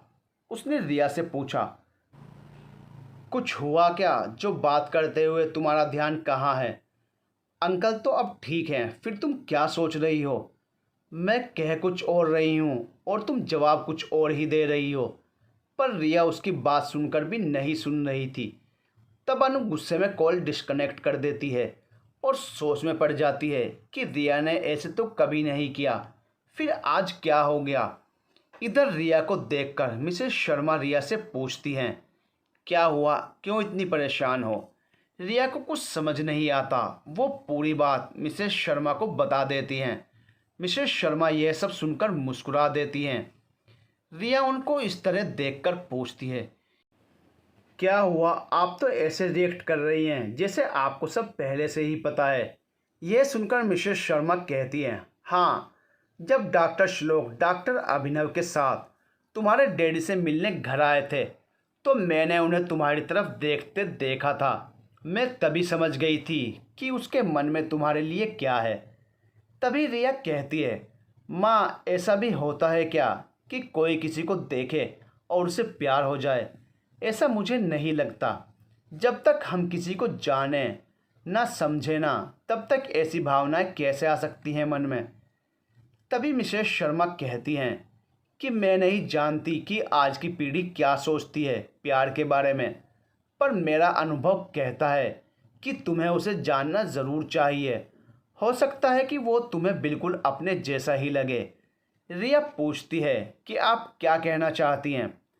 तो मिसेस शर्मा कहती हैं कि तुम्हें उससे मिलना चाहिए। हो सकता है जिनके जवाब तुम ढूंढ रही हो वो तुम्हें मिल जाएं। रिया कहती है, मुझे लगता है कि आपने पूरी जासूसी कर रखी है डॉक्टर श्लोक की। दोनों एक साथ मुस्कुराने लगते हैं। फिर थोड़ी गंभीरता से मिसेस शर्मा रिया से कहती हैं कि श्लोक बहुत ही अच्छा लड़का है, तुम सोचना इस बारे में। और यह कहकर वो रूम से चली जाती हैं। रिया अब भी उलझन में है, पर अब उसे पता है कि उसे क्या करना है। तभी अनु गुस्से में उसके घर आती है और सीधे रिया के कमरे में पहुंच जाती है और कहती है, तू तो ठीक ठाक ही दिख रही है, फिर बातें पागलों जैसी क्यों कर रही थी। मैं पूछ कुछ रही थी और तू जवाब कुछ दे रही थी, क्यों। रिया कहती है, हाँ, बस ऐसे ही, तुझे परेशान करने का मन था इसलिए। सच में तू मुझे परेशान करने के लिए ये सब बोल रही थी, पर मुझे लगा जैसे सुबह सुबह तुझे किसी ने प्रपोज कर दिया हो और तेरे दिमाग का स्क्रू ढीला हो गया हो, क्योंकि दुनिया में इसके अलावा तो कोई और बात हो ही नहीं सकती जो तुझे अपने कमरे में इतनी विचार मगन मुद्रा में बिठा दे। क्या मतलब है तेरा, कुछ भी बोलती रहती है। रिया ने दिखावटी गुस्से में कहा। इस पर अनु चहकते हुए बोली, सच में कौन है वो, बताना यार, जो इस बार तू प्रपोज करने वाले को अपने लेक्चर नहीं पिला पाई। तभी यहाँ बैठी है। रिया उससे चिढ़ते हुए बोली, तू क्या बोल रही है, मुझे कुछ समझ नहीं आ रहा। क्या खा के आई है जो कुछ भी बोलते जा रही है। इस पर अनु ने प्यार से उसके गले लगते हुए कहा, अच्छा तो सच क्या है तू ही बता दे। रिया ने भी उसे प्यार से कहा, हाँ, जो तू कह रही है वही सच है। मुझे कहाँ पता था सुबह सुबह मेरे साथ ये घटना घट जाएगी। अनु से खुशी में उछलते हुए पूछा, कौन है वो। रिया ने कहा, डॉक्टर श्लोक। अनु खुशी में उछलने लगी और पूरी बात पूछने लगी। रिया ने उसे सारी बातें बता दी जो उसके और डॉक्टर श्लोक के बीच हुई थी। अनु ने पूछा, तुमने उन्हें कोई जवाब क्यों नहीं दिया। रिया ने कहा, मैं डॉक्टर श्लोक के बारे में अभी कुछ नहीं जानती, सिवाय इसके कि हॉस्पिटल में उन्होंने मेरी बहुत मदद की। तो फिर जवाब कैसे देती और क्या देती। अनु ने रिया को चिढ़ाते हुए कहा कि ओहो, इसका मतलब तुम उन्हें जानना चाहती हो। रिया का चेहरा गुस्से से लाल हो गया और गुस्से में उसने अनु से कहा कि नहीं, वो तो माँ ने कहा इसलिए सोच रही हूँ। अनु ने कहा, चलो कम से कम सोचा तो सही। चलो फिर अब बताओ आगे का क्या प्लान है। अनु ने शरारती अंदाज में पूछा। तो रिया ने कहा, कुछ नहीं, यदि ये सच में प्यार ही है तो रास्ता ढूंढ ही लेगा, फिर मैं क्या करूं। अच्छा छोड़ो मेरी बातें, तुम कब बेंगलोर जा रही हो। रिया ने अनु से पूछा। अनु ने कहा कि 2 दिन बाद निकल जाऊंगी, पापा साथ ही जाएंगे। रिया अनु के लिए बहुत खुश थी क्योंकि अब उसके सारे सपने पूरे हो जाएंगे। दूसरी तरफ डॉक्टर श्लोक रिया से मिलने के बाद से बहुत ही अच्छा महसूस कर रहे थे। लेकिन एक सवाल जो अब डॉक्टर श्लोक के मन में था वो यह रिया ने कोई जवाब नहीं दिया था। वो तो अभी तक यह भी नहीं जानते कि रिया उसके लिए क्या महसूस करती है, या ये कहूँ कि कुछ महसूस करती भी है या नहीं। वो खुद से ही बात करते करते कब अस्पताल पहुँच गए उन्हें पता ही नहीं चला। तभी डॉक्टर अभिनव उन्हें आवाज़ देते हैं। वो बहुत ही जल्दी में हैं। डॉक्टर श्लोक उनसे मिलते हैं तो उन्हें यह पता चलता है कि पास के अनाथालय में एक कमरे की छत गिर जाने से कुछ बच्चे काफ़ी घायल हो गए हैं, जो सभी यहीं लाए गए हैं और उनकी हालत बहुत गंभीर है। हमें उन्हें तुरंत इमरजेंसी वार्ड में शिफ्ट करना होगा। डॉक्टर श्लोक अब सब कुछ भूलकर अपने काम में लग जाते हैं। धीरे धीरे कब एक सप्ताह गुजर गया उन्हें पता ही नहीं चला। इधर रिया इन सब बातों से अनजान यही सोच रही थी कि चलो अच्छा है, कम से कम डॉक्टर श्लोक खुद ही भूल गए इस बात को। लेकिन फिर भी ऐसा कोई दिन नहीं गया जो रिया को डॉक्टर श्लोक का ख्याल न रहा हो, पर संकोचवश वह ये बात किसी से कह न सकी। कहती भी तो किससे, अनु भी बेंगलोर जा चुकी थी। अब मिस्टर और मिसेस शर्मा के सिवा कोई और नहीं था उसके पास। रिया ने कॉलेज ज्वाइन कर लिया, जहां उसने पढ़ना और पढ़ाना दोनों शुरू कर दिए। मिस्टर शर्मा अब काफ़ी ठीक हो गए थे और ऑफिस जाने लगे थे। एक दिन ऑफिस से लौटते वक्त डॉक्टर अभिनव से मुलाकात हो गई तो उन्होंने डॉक्टर श्लोक के बारे में बताया। जब मिस्टर शर्मा घर आए तो उन्होंने डॉक्टर श्लोक के बारे में मिसेस शर्मा और रिया को बताया कि वो किस तरह अनाथालय में घायल बच्चों का इलाज और देखभाल कर रहे हैं। जब से बच्चे हॉस्पिटल में आए हैं तब से डॉक्टर श्लोक भी घर नहीं गए। वो कहते हैं जब तक बच्चे पूरी तरह से ठीक नहीं होते वो हॉस्पिटल में ही रहेंगे। लेकिन आज के समय में ऐसा कौन करता है? रिया ने चिंता से पूछा। तब मिस्टर शर्मा ने कहा कि सही कहा तुमने, आज के समय में सिर्फ वही लोग ऐसा करते हैं जो संवेदनशील हैं समाज के प्रति। डॉक्टर श्लोक तो और भी ज़्यादा संवेदनशील हैं, क्योंकि उनका पूरा बचपन ऐसे ही किसी अनाथालय में बीता। ना जाने कितना संघर्ष करना पड़ा होगा उन्हें यहाँ तक पहुँचने के लिए। उनके माता पिता तो बचपन में ही एक एक्सीडेंट में गुजर गए थे। डॉक्टर श्लोक को तो अपने माता पिता के बारे में कुछ भी नहीं पता, क्योंकि वो उस समय बहुत ही छोटे थे। यह सब सुनकर रिया को एक झटका सा लगा, क्योंकि वो इस संसार में सबसे ज़्यादा खुद को ही टूटा हुआ महसूस करती थी। उसे आज पता चला कि और भी कोई है जो उसके जैसा है और बहुत ही समझदार भी। उसका मन अब डॉक्टर श्लोक से मिलने के लिए बेचैन हो उठा। कुछ ऐसी भावनाएं उठ रही थी मन में जिसे उसने पहले कभी महसूस नहीं किया था। आज आंखों से नींद उड़ चुकी थी। वह पूरी रात जागकर सुबह का इंतज़ार कर रही थी, पर आज रात भी सदियों के गुजरने जैसी थी। सुबह होते ही वह तैयार होकर हॉस्पिटल के लिए निकल गई। हॉस्पिटल में जैसे ही उसने डॉक्टर श्लोक को देखा, वो उसे आज एकदम अलग से लगे, या ये कहूँ कि रिया का डॉक्टर श्लोक को देखने का नज़रिया बदल गया था।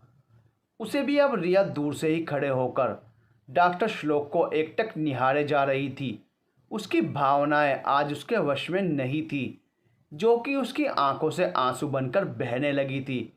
जैसे ही डॉक्टर श्लोक की नज़र रिया पर पड़ी, वो दौड़ते हुए उसके पास आए, लेकिन उसे रोता हुआ देखकर परेशान हो गए। उन्होंने पूछा, क्या हुआ, रो क्यों रही हो? सब ठीक तो है ना? रिया ने हाँ में सिर हिलाया। तो फिर क्यों रो रही हो? तो उसने कहा, आपको देखकर। मुझे देखकर क्यों? डॉक्टर श्लोक ने पूछा। बस ऐसे ही।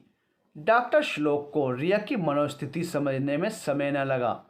उन्होंने कहा, तुम परेशान ना हो, यहाँ पर अब सभी बच्चे अच्छी तरह से ठीक हैं और तुम देखना जल्द सब खेलने कूदने लगेंगे। रिया डॉक्टर श्लोक की बातें सुनकर अच्छा महसूस कर रही थी, लेकिन अभी उसका मन बहुत कुछ कहना चाहता था। इसलिए उसने डॉक्टर श्लोक से कुछ समय के लिए अपने साथ हॉस्पिटल से बाहर चलने के लिए पूछा। डॉक्टर श्लोक कुछ कह पाते इससे पहले ही वहाँ डॉक्टर अभिनव आ गए। उन्होंने रिया की बात का जवाब देते हुए कहा, हाँ बिल्कुल, अब यहाँ सब ठीक है और जो भी होगा वो मैं देख लूँगा। आप डॉक्टर श्लोक को थोड़ा बाहर ले जाइए, कम से कम इसी बहाने थोड़ा फ्रेश तो फील करेंगे। देखिए तो कैसी हालत बना ली है इन्होंने। रिया ने स्वीकृति में सिर को हिलाया। रिया के कहने और डॉक्टर अभिनव के हॉस्पिटल की जिम्मेदारी संभालने पर वो रिया के साथ कुछ समय बाहर जाने के लिए तैयार हो गए। रिया डॉक्टर श्लोक को उसी पार्क में ले गई जहां अक्सर वो घंटों अकेले बैठी रहती थी और वहां खड़े हर छोटे बड़े पौधे से अपनी पहचान पूछती, लेकिन जवाब आज तक अधूरा ही था। डॉक्टर श्लोक के साथ वहां आकर उसे एक अजीब सा सुकून महसूस हो रहा था। दोनों वहीं घास पर जाकर बैठ गए। डॉक्टर श्लोक ने रिया से पूछा, अब बताओगी तुम रो क्यों रही थी? रिया ने डॉक्टर श्लोक की तरफ देखा और कहा, आपके लिए। मेरे लिए क्यों? डॉक्टर श्लोक ने आश्चर्य से पूछा। रिया ने कहा, मुझे आपके बारे में कुछ नहीं पता था, सिवाय इसके कि आप एक डॉक्टर हैं। जब आपने मुझसे अपनी भावनाओं को कहा तो मैं उस तरह समझ नहीं पाई, क्योंकि मैं खुद को हमेशा ही अकेला महसूस करती हूँ। मुझे नहीं लगा कि कोई मुझे समझ सकता है या मैं किसी को समझ सकती हूँ, क्योंकि मैं हमेशा एक उलझन में रही कि जब मेरे माता पिता ने मुझे पैदा होते ही यहाँ पार्क में छोड़ दिया तो मैं कैसे किसी को समझ सकती हूँ। जब तक मुझे मेरे सवालों के जवाब ही नहीं मिलते कि उन्होंने मुझे क्यों छोड़ा, मेरे मन की यह उलझन मुझे किसी भी रिश्ते पर विश्वास नहीं करने देती। मुझे लगता था कि रिश्ते सिर्फ मतलब और दिखावे के लिए ही होते हैं। जब एक माँ 9 महीने पेट में रखकर अपने बच्चे को खुद से इस तरह दूर कर सकती है, फिर किस पर भरोसा किया जा सकता है? मिस्टर और मिसेस शर्मा से मैं बहुत प्यार करती हूँ। डर लगता है कि मेरी रगों में भी वही खून बहता है। कहीं ऐसा कुछ ना हो जाए कि मेरी वजह से उन्हें दुख हो। जिंदगी के हर कदम पर चलते हुए डर लगता है। खुद को मजबूत महसूस कराने की हर पल कोशिश करती हूँ, जिससे कभी भी उन्हें कोई दुख ना हो। वो दोनों तो मुझे देखकर जीते हैं। वो अपने हर रिश्ते से दूर हो गए सिर्फ मेरे लिए। ऐसे में उनकी खुशी ही मेरी ज़िंदगी है, वरना मुझे इस ज़िंदगी से कोई प्यार नहीं। लेकिन कल शाम डैडी जब ऑफिस से वापस आए तो उन्होंने मुझे आपके बारे में बताया। पहली बार कुछ अलग सा लेकिन अपना सा लगा था। जैसे जैसे आपके बारे में सुनती गई वैसे वैसे एक उम्मीद सी मेरे सामने थी। ऐसा लग रहा था जैसे आपको खुद में महसूस कर पा रही थी, जिससे अनजान बनकर दूर जाने की कोशिश कर रही थी। वो एक ही पल में अपना महसूस होने लगा। फिर जैसे ही आपको देखा तो अपनी भावनाओं को रोक न सकी। यह कहकर रिया की आंखों से फिर से आंसू बहने लगते हैं। डॉक्टर श्लोक उसका हाथ अपने हाथों में थामकर कहते हैं, वो सब बोल दो जो तुम कहना चाहती हो। तुमने सच कहा कि तुम में मैंने भी खुद को महसूस किया। जब तुम्हें पहली बार देखा था तो बिल्कुल ऐसा लगा था कि तुम भी वही महसूस करती हो जो मैं करता हूँ। तुम इस दुनिया को वैसे ही देखती हो जैसे मैं देखता हूँ। जानती हो, जो अकेला होता है वही समझ सकता है अकेलापन। रिया ने डॉक्टर श्लोक के कंधे पर अपना सिर टिका लिया और कुछ देर तक दोनों मौन बैठे रहे और एक दूसरे की खामोशी पढ़ते रहे। आज का दिन बेहद अलग सा था रिया और डॉक्टर श्लोक के लिए। वो प्यार की सीढ़ियाँ चढ़ने लगे थे। दोनों में एक बात बेहद कॉमन सी थी, वो थी खामोशी। जब भी दोनों साथ होते तो बस एक दूसरे का हाथ थामकर कुछ शब्दों में ही अपना समय व्यतीत कर लेते। वो कहते हैं ना, कभी कभी जो हम नहीं कह पाते वो हमारी खामोशी कह जाती है। इन दोनों के साथ भी कुछ ऐसा ही था। एक दूसरे से अपनी भावनाएं बांटकर तो सभी समझते हैं, पर ऐसे रिश्ते बड़ी मुश्किल से बनते हैं जो मन की भाषा बिना कहे ही समझ जाते हैं। एक दिन डॉक्टर श्लोक ने डॉक्टर अभिनव से अपने और रिया के बारे में बात की और कहा कि आप ही हैं जो मेरे अपने हैं। क्या आप मेरी तरफ से हमारे रिश्ते की बात रिया के माता पिता से करेंगे? डॉक्टर अभिनव कहते हैं, कैसी बात कर रहे हैं आप? हमें बहुत ही अच्छा लगेगा जो हम आप दोनों के साथ आने के लिए कुछ भी कर पाए। और वैसे भी आपकी जोड़ी तो ईश्वर का वरदान है। हम कल ही मिस्टर शर्मा से बात करेंगे। रिया के माता पिता तो रिया के व्यवहार में आए परिवर्तन को अच्छी तरह समझ पा रहे थे। उन्हें बहुत ही अच्छा लग रहा था रिया को ऐसे खुश देखकर। रिया अपने जीवन की एक नई शुरुआत कर चुकी थी और इस शुरुआत में उसका हाथ जीवन भर थाम कर चलने के डॉक्टर श्लोक हमसफ़र बनकर उसके साथ थे। किसे पता होता है कि किस्मत किस तरह बदल जाए। रिया की किस्मत ने एक ऐसी ही करवट ले ली थी। सभी इस रिश्ते से बेहद खुश थे। मिसेस शर्मा के सारे अरमान पूरे हो गए थे। उन्हें तो बस एक ही चिंता थी कि रिया को कोई ऐसा हमसफ़र मिल सके जो उसे उसकी तरह समझ सके। यह सपना डॉक्टर श्लोक के रूप में सच बनकर उनके सामने था। इससे बड़ी खुशी उनके जीवन में और हो भी क्या सकती थी। उनके पैर तो खुशी के मारे ज़मीन पर ही नहीं पड़ रहे थे। रिया और डॉक्टर श्लोक प्रणय बंधन में बंधकर अपने नवजीवन की शुरुआत करते हैं। यहीं से शुरुआत होती है उनके जीवन के एक नए सफ़र की। लेकिन इनका यह सफ़र हर नए दंपत्ति की तरह नहीं था। इनका सफ़र इनके अतीत में घुली कड़वाहट की एक सकारात्मक दिशा में उठाया गया कदम है। यह एक ऐसा कदम है जो इनके साथ जाने कितनों की ज़िंदगी संवारने वाला था। नई उमंगों, प्रेम और उत्साह से भरा रिया और श्लोक के जीवन का नया सफ़र शुरू हो चुका था। रिया डॉक्टर श्लोक के प्रेम के सहारे अपने अतीत से बाहर तो आ गई, लेकिन जब से उसने उन अनाथालय के बच्चों को देखा था तब से उसकी इच्छा अनाथालय जाने की थी, पर वक्त की कमी में संभव नहीं हो पाया। एक दिन उसने डॉक्टर श्लोक से अपने मन की बात कही तो उन्होंने एक क्षण की भी देरी ना की रिया से यह कहने में कि तुम्हारे मन में यह बात थी तो तुमने मुझसे कहा क्यों नहीं।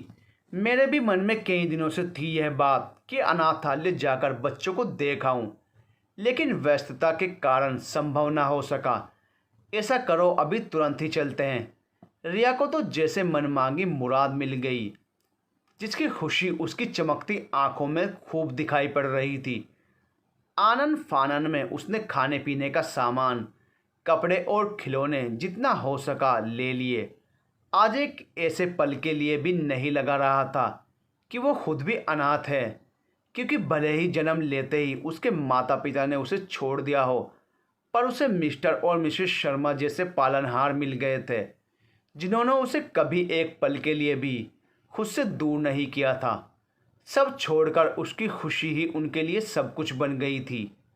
वही खुशी जो मिस्टर और मिसेस शर्मा महसूस करते थे, आज रिया महसूस भी कर रही थी और समझ भी पा रही थी। वह ना जाने कितने विचारों की कड़ियाँ एक साथ जोड़कर अतीत से अपने वर्तमान को जोड़कर देख रही थी। तभी डॉक्टर श्लोक ने उसे झकझोरा, अचानक जैसे नींद से जागी हो। रिया ने कहा, क्या हुआ, क्यों इस तरह से हिलाया मुझे? डॉक्टर श्लोक ने कहा, अजीब बात है, एक तो पूरे रास्ते तुम चुपचाप बैठी रही और जब हम अनाथालय आ गए तो कह रही हो क्यों इस तरह हिलाया। अरे हम पहुंच भी गए इतनी जल्दी, रिया ने अनाथालय के गेट की तरफ देखते हुए कहा। डॉक्टर श्लोक ने उसकी तरफ देखकर कहा, तुम तो ऐसे कह रही हो जैसे तुम्हें कुछ पता ही ना चला हो। रिया ने मन ही मन बुदबुदाया, सही कहा, मुझे तो सच में कुछ भी पता नहीं चला। दोनों अनाथालय के अंदर जाते हैं। वहाँ जैसे ही बच्चों की नज़र डॉक्टर श्लोक पर पड़ती है, दौड़कर सब उन्हें घेरकर खड़े हो जाते हैं। रिया जो भी सामान लाती है, बच्चे उन्हें पाकर बेहद खुश नज़र आते हैं। रिया और डॉक्टर श्लोक उन्हें देखकर उनकी खुशी को महसूस कर खुद भी खुश होते हैं। रिया और श्लोक अतीत से बाहर आकर खुशियों का नया रूप देख रहे थे। इन सब के बीच रिया ने एक निर्णय और ले लिया था, जिसमें श्लोक भी उसके साथ खड़ा था, कि उसकी अपनी कोई औलाद नहीं होगी और वो अनाथालय में ही बच्चों के साथ रहकर उनकी देखरेख करेगी, क्योंकि यही उसके जीवन की सच्ची खुशी थी। वक्त यूं ही गुजर जाता है। देखते ही देखते कई साल निकल जाते हैं। रिया और श्लोक ने जीवन के उतार चढ़ाव में एक साथ कई रंगों को महसूस किया था। उनके जीवन में जो कुछ था सब पीछे छूट चुका था। अब तो प्रकृति के सानिध्य, अस्पताल और बच्चों के साथ ही उनका हर पल गुजरता था। डॉक्टर श्लोक और रिया ने उस अनाथालय को अपना बना लिया था। वहाँ का हर बच्चा उनका अपना था। बच्चों की जिम्मेदारी उन दोनों की थी। कहते हैं तूफान तो अचानक ही आते हैं। ऐसे ही एक तूफान ने रिया के जीवन में फिर से दस्तक दे दी थी। एक दिन अचानक डॉक्टर श्लोक की कार एक्सीडेंट में मृत्यु हो गई। वक्त का क्या भरोसा कब वापस मुड़ जाए। रिया आज फिर से अकेली हो गई थी। कोई नहीं था उसके पास और ना ही बहुत ज़्यादा जमा पूंजी थी। बस उसे ही सब कुछ संभालना था। अपना कहने को कुछ नहीं था उसके पास। मिस्टर और मिसेस शर्मा पहले ही उसका साथ छोड़कर जा चुके थे। जीवन का अंतिम पड़ाव तो उसका भी था, पर वो हिम्मत फिर भी नहीं हारना चाहती थी। जब तक उसकी सांस चल रही है तब तक वो बच्चों के साथ ही अपना वक्त गुजारना चाहती थी, क्योंकि यही वो यादें थी जो श्लोक के प्रति रिया के प्यार को कम नहीं होने देती और महसूस कराती कि वो रिया के आसपास ही है। श्लोक ने अस्पताल से जो भी कमाया वो अनाथालय के बच्चों पर ही खर्च किया था। उस अनाथालय का हर बच्चा रिया और श्लोक का प्रेम और मार्गदर्शन पाकर अपने उज्जवल भविष्य के मार्ग पर अग्रसर हो उठा था। दोनों की यही तो इच्छा थी कि अंधकार में जीवन को वहाँ का बच्चा ना जिए, उन्हें किसी बात की चिंता या डर ना हो। वो भी भविष्य के सपने देखना सीखें, वो ज़िंदगी को अच्छी तरह से जिएं। इन सब के लिए रिया और श्लोक ने अपना पूरा जीवन समर्पित कर दिया था। रिया श्लोक के ना रहने पर उस सपने को टूटने नहीं देना चाहती थी। वो हर संभव प्रयास कर रही थी बच्चों को किसी प्रकार की कोई कमी ना हो, पर उम्र का यह पड़ाव उसका साथ देता तो कैसे। साथ ही जमा पूंजी भी खर्च हो रही थी। रिया के सामने अनाथालय के लिए एक नया प्रपोजल आया था, जिसमें कोई और इस अनाथालय की जिम्मेदारी लेना चाहता था। रिया किसी अनजान को जिम्मेदारी नहीं देना चाहती थी। अनाथालय की जिम्मेदारी लेने वालों ने फ़ोन पर बताया था कि वो उसे और डॉक्टर श्लोक को अच्छी तरह जानता है और उनके बारे में सुनकर ही बड़ा हुआ है। पर रिया का मन फिर भी मानने को तैयार नहीं था और ऐसे ही रिया का मन अशांत होने लगा था। एक दिन ऐसी ही स्थिति में उसी गुलमोहर के पेड़ के नीचे जा बैठी, जहां डॉक्टर श्लोक ने रिया से अपने प्रेम का इजहार किया था। रिया को वापस वही दिन याद आ रहा था। वही भावनाएं उमड़कर मन में एक अजीब सी हलचल मचा रही थी। तभी रिया के कंधे पर किसी ने हाथ रखा तो रिया ने पलटकर देखा तो चेहरा कुछ जाना पहचाना सा लगा, पर पहचान न सकी। पहचानती भी तो कैसे, वो तो अपनी दुनिया में ऐसे खोई थी कि कुछ और देखने समझने का वक्त ही नहीं था उसके पास। तभी सामने से पहचानी हुई छवि आती दिखाई दी, जिसे देखते ही रिया की आंखें आंसुओं से भीग गई। कभी कभी हम इतने खुश होते हैं कि खुशी चेहरे का साथ न देकर आंखों का साथ देने लगती है। कुछ ऐसी ही हालत रिया की थी। खुशी में मुंह से बस एक ही शब्द निकल पाया, अनु। अनु ने दौड़ते हुए रिया को गले से लगा लिया। दोनों कुछ भी बोलने के बजाय बस रोए जा रही थी। मुश्किल से जाकर दोनों शांत हुई। रिया ने शांत होकर अनु से पूछा, तुम अचानक यहाँ कैसे? अनु ने कहा, तुम्हारे साथ वक्त बिताना चाहती थी इसलिए। थक गई हूँ ज़िंदगी में भागते भागते, पर सुकून कहीं नहीं मिला। जब भी तुझे याद करती थी तो उन्हीं यादों में कुछ पल की राहत मिल जाती। सच कहूँ तो बस हमारी दोस्ती ही ज़िंदगी में खुल के मुस्कुराने की वजह थी। अनु की बातें सुनकर रिया ने कहा, तो फिर मिलने क्यों नहीं आई? अनु ने कहा, मैंने सोचा बार बार मिलने बिछड़ने से अच्छा है कि एक बार ही मिलते हैं, कभी ना बिछड़ने के लिए। रिया अभी अनु की बातों का मतलब नहीं समझ पा रही थी। तब अनु ने कहा, मुझे अब तुम्हारे साथ ही रहना है। रिया अनु को एकटक निहारे जा रही थी। तभी अनु ने उस व्यक्ति की तरफ देखा जो अनाथालय की जिम्मेदारी लेना चाहता था। इशारा करते हुए कहा, यह आदर्श है मेरा बेटा। डॉक्टर श्लोक इससे मिल चुके थे और अनाथालय की जिम्मेदारी भी इसे दे चुके हैं। लेकिन जिस दिन ये बात वो तुम्हें बताने वाले थे, दुर्भाग्यवश उसी दिन उनका एक्सीडेंट हो गया। आदर्श डॉक्टर श्लोक के साथ पिछले 3 सालों से काम कर रहा था। रिया सब बातें सुनते हुए अनु को देखे जा रही थी। अनु उसे बीते दिनों की बातें सुना रही थी, जिसे सुनकर रिया के चेहरे पर मुस्कुराहट खिलती जा रही थी। तभी हवा के एक झोंके के साथ गुलमोहर के पेड़ से गिरते हुए फूल देख रिया अपनी दोनों बाहें खोलकर चेहरे पर एक तेज लिए उनका आलिंगन करने के लिए खड़ी हो जाती है। कुछ देर आंखें बंद कर यूं ही कुछ महसूस करती है, फिर वापस बैठते हुए अनु से कहती है, जानती हो अनु, ये वही जगह है जहाँ श्लोक ने पहली बार मुझसे अपने दिल की बात कही थी और मैं तब ऐसे ही चुपचाप बैठी उनकी हर बात सुनती रही। कोई जवाब नहीं था उनकी बातों का मेरे पास, पर आज उनकी हर बात का जवाब है मेरे पास। मैं उन्हें इस हवा के झोंके के साथ महसूस कर पा रही हूँ। अनु उसकी तरफ आश्चर्य से देख रही है। रिया अनु से कहती है कि अनु देखो ना, आज मौसम भी कितना अच्छा है। ऐसा लग रहा है जैसे ये मुझे श्लोक से मिलाने आया है। अब मैं एक अजीब सा सुकून महसूस कर पा रही हूँ। फिर वो आदर्श को अपने पास बुलाकर प्यार से उसके सिर पर हाथ फेरते हुए कहती है, जब उन्होंने तुम्हें यह जिम्मेदारी दी है तो ज़रूर तुम में कुछ देखा होगा उन्होंने, पर मुझे यह आज पता चला कि तुम अनु के बेटे हो, तो मुझे उसकी परवरिश पर पूरा विश्वास है।